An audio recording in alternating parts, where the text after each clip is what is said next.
FORA.tv. The world is thinking.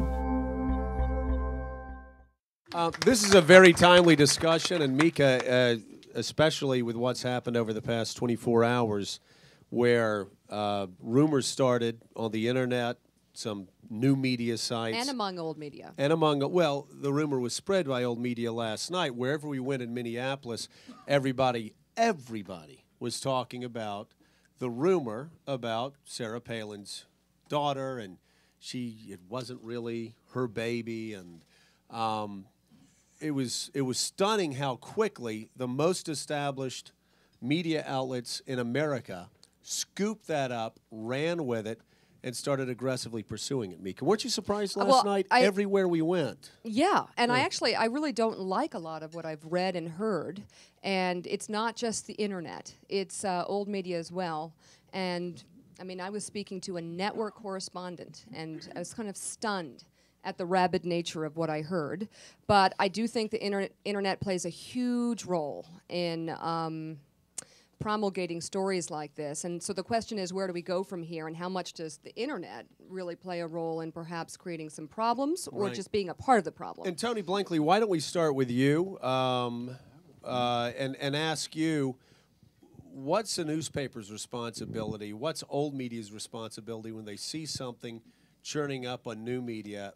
How do they pursue it? How quick? What are the dangers inherent? As somebody that's worked for newspapers and also political candidates, what challenges does it pose moving forward? Well, I mean, obviously, the great danger for any news outlet is to be too far behind the story, and the other great danger is to get it wrong. And trying to get that right is tricky, because the internet has created it's the golden age of the offense in moving messages, whether they're true or not true. You know, the seasons go back. Well, I can remember when I was working for Newt, there were gatekeepers. And if there was a false charge against Newt, I could go to David Broder and show him the facts. And he'd do a line in the next paper the day saying, doesn't seem to be anything to this latest charge against. That closed it down. There were no gatekeepers. The internet is completely open, and everything comes up, and it sort of filters up. And it comes up from the internet to ilk such as me who chatter, you know, and write opinion. And then you get a newspaper. What do they do when everyone's talking about something? How do you report a rumor that you can't confirm, but you feel like an idiot if you're not letting the readers know? And let's follow up on that with Peggy Noonan. Peggy, there are a lot of people now complaining, some on Hillary Clinton's camp.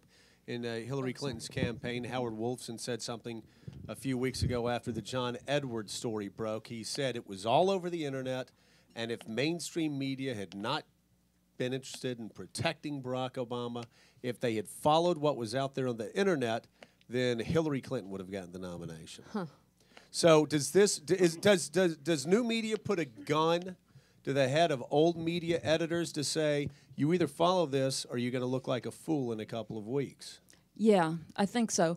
I think the old broadsheets, the old networks, the broadcast networks, mainstream media is in an awkward moment.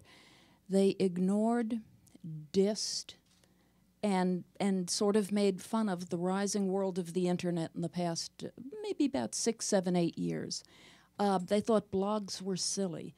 They thought the way information was running on the internet was just silly. They were above it.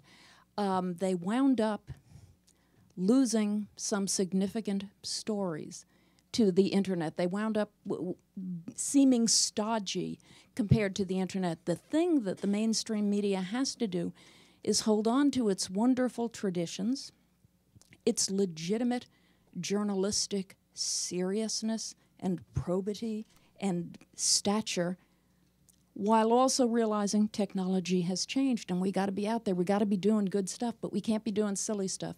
That makes sense. What I just said. That's tough, though. It makes sense, but it's tough because you're out there trying to find triple the source line. something. I understand that. That's why I say it's an awkward moment. It's really an awkward moment for mainstream media. You know, the interesting thing is, though, you say it's an awkward moment.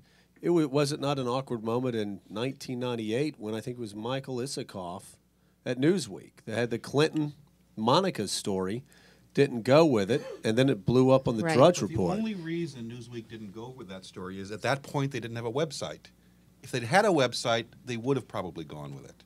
Huh. That's the interesting thing. They were caught in a technological trap.